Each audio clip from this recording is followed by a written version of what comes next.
आर्यावर्त की कहानियाँ में आपका स्वागत है।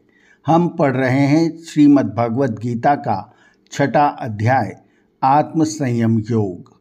अब तक इस अध्याय में भगवान श्री कृष्ण ध्यान के विषय में बता रहे थे। वे यह भी बताते हैं कि मन को प्राणायाम द्वारा वश में किया जा सकता है और चित्त की वृत्तियों को निरोध के द्वारा आत्मा को पहचान लेने के सुख को ही ब्रह्मानंद कहते हैं। अब श्लोक क्रमांक 24 से।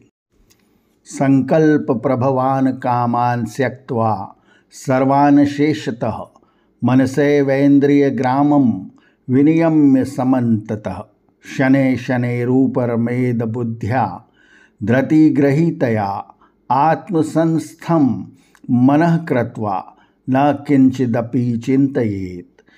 यतो यतो निश्चरति मनश्चलमस्थिरं ततस्ततो नियम्य तदात्मन्येव वशं नयेत्।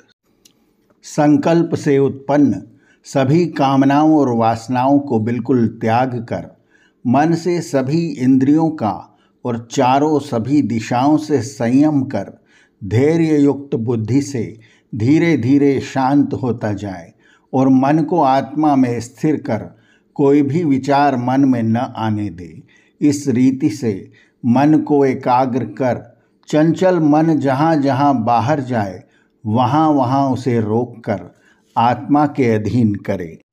प्रशांत मनसं येनम योगिनम सुखमुत्तमम उपैति शांत रजसम ब्रह्मभूतम कल्मषम।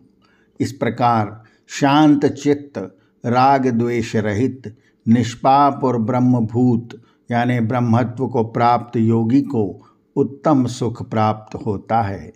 युञ्जनेवं सदात्मानं योगी विगत कल्मषः सुखेन ब्रह्म संस्पर्शमत्यन्तं सुखमश्नुते।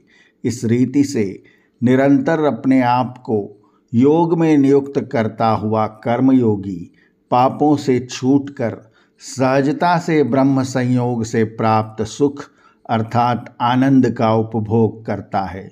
यही स्थिति सांख्य योगी को भी प्राप्त होती है, क्योंकि यहाँ गीता में पातंजल योग का वर्णन कर्म योग के साधन के रूप में लिया गया है। इसलिए उपरोक्त दोनों श्लोकों में योगी शब्द से अर्थ कर्मयोगी ही है। सर्वभूतस्थमात्मानं सर्वभूतानि चात्मनि ईक्षते योगयुक्तामा सर्वत्र समदर्शनः। इस प्रकार जिसकी आत्मा योग युक्त हो गई उसकी दृष्टि सम हो जाती है और उसे सर्वत्र ऐसा दिखाई पड़ता है कि सब प्राणी मुझ में हैं और मैं सब प्राणियों में हूँ, अर्थात ब्रह्मभूत अवस्था में स्थित हो जाता है। यो मां पश्यति सर्वत्र सर्वच मयि पश्यति तस्याहं न प्रणश्यामि स च मे न प्रणश्यति। जो मनुष्य सब स्थानों में मुझे और सबको मुझ परमेश्वर में देखता है उससे मैं कभी विलग अर्थात अदृश्य नहीं होता और न वही मुझसे कभी दूर होता है।